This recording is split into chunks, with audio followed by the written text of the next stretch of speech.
কোনো মামলা দিয়ে তাকে একটি সাধারণ রিপোর্ট দেওয়ার কারণে সেই রিপোর্টের মামলা দিয়ে সেই মাহমুদুর রহমান যে আদালতের সর্বোচ্চ জায়গায় চাকরি করে তাদেরকে মামলা হয়রানি করে করা হচ্ছে।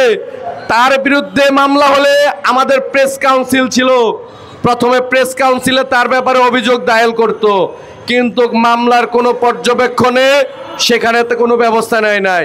শুধু তাই নয়, মামলা তদন্ত না করা ছাড়াই সরাসরি তার ব্যাপারে ওয়ারেন্ট জারি করেছে। খুব দুঃখজনক, শেখ হাসিনার ফ্যাসিস্ট আমলে এই ধরনের ন্যাক্কারজনক ঘটনা ঘটতো। আমরা এখনো সাগর রুমির হত্যার বিচার পাই নাই। আমরা যারা রক্ত দিয়েছি, আন্দোলন করেছি, সংগ্রাম করেছি, সাংবাদিক সমাজ, পেশাজীবী সমাজ, আজকে কি এই দেখার জন্য সাগর চৌধুরীরা যারা ফ্যাসিস্ট বিরোধী আন্দোলনে অংশগ্রহণ করেছে, সংবাদ প্রচার করেছে, তারা আজকে আবারও পুনরায় সেই জেলের ভিতরে ঢুকে পলাতকভাবে থাকবে? সেই ধরনের কার্যক্রম হওয়া কি সঠিক হয় কিনা? প্রিয় বন্ধুগণ, সাংবাদিক ভাই ও বোনেরা, আজকে আপনারা ঐক্যবদ্ধ হন। আমরা ঐক্যবদ্ধ না হলে আজকে সাগর চৌধুরী, কালকে রাজু আহমেদ, কালকে আপনি, পরশু আরেকজন থাকবে। এদেরকে সুযোগ দেওয়া যাবে না। আপনারা জানেন, সাংবাদিকদের যে সুরক্ষা আইনের কথা বারবার আমরা দাবি করে আসছি, সেই দাবির ব্যাপারে সরকার কতটুকু সচেতন? তারা সাংবাদিক সুরক্ষার ব্যাপারে তারা সেই পুরো কালো আইনের ব্যবহার করে যাচ্ছে। তার প্রমাণ ঢাকা সাংবাদিক ইউনিয়নের এই সাগর চৌধুরী অসংখ্য লেখক, বাংলাদেশের বাইরে তার সুনাম অর্জন আছে। আজকে তাকে শেখ হাসিনা যেভাবে তার বিরুদ্ধে কাজ করে যাচ্ছিল, আজকে সেই শেখ হাসিনার দোসররাই এখন সাগর চৌধুরীর মামলা দিয়ে হয়রানি করা হচ্ছে।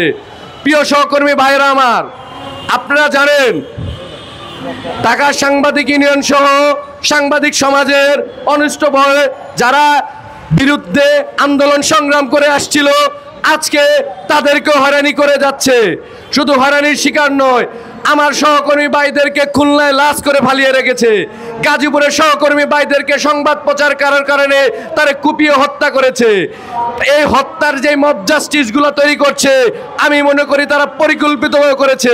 জুলাই যোদ্ধা যারা এই সরকার ফ্যাসিস্ট আমলের সরকারদেরকে যাদের বিরুদ্ধে কথা বলেছে, লিখেছে, তাদেরকে টার্গেট করে এই ধরনের কার্যকলাপ করেছে। আমি মনে করি সাংবাদিক সাগর চৌধুরীকে টার্গেট করে এই ফ্যাসিস্টদের দোসররা যারা বহাল তবিয়তে আছে, এই মামলা করে তাকে ওয়ারেন্ট দিয়ে করে তাকে আজকে হয়রানি করেছে, ফেরারি আসামি করেছে, তার পরিবারকে বিভিন্ন ধরনের থ্রেট করেছে। আমরা এই থ্রেটের তীব্র নিন্দা প্রতিবাদ জানাই। এই যে মামলাটা করেছে, যদি অনিত বিলম্বে এই মামলা প্রত্যাহার না করা হয়, তাহলে সারা বাংলাদেশের সাংবাদিক সমাজকে নিয়ে আমরা প্রতিরোধ করে সারা বাংলাদেশের ক্যামেরা এবং কলম আমরা বন্ধ করে দিয়ে রাস্তা অবরোধ করতে বাধ্য হব। প্রিয় সহকর্মী ভাইরা, আপনারা যারা উপজেলা, জেলা ভিত্তিক কাজ করেন, প্রত্যেকেই আমরা যখন ডাক দিব, প্রত্যেকের স্থান থেকে প্রত্যেকটা মহাসড়ক আমরা বন্ধ করে দিব। যদি এই মামলা প্রত্যাহার না করা হয়, তাহলে আমরা যে আগুনের প্রদীপ দেখেছেন, সেই প্রদীপের লোহার শিখা দেখেছেন, সেই শিখার রক্তাক্ত ক্ষমতা আমরা কাউকে ছাড় দিয়ে চলবো না বলে দিলাম।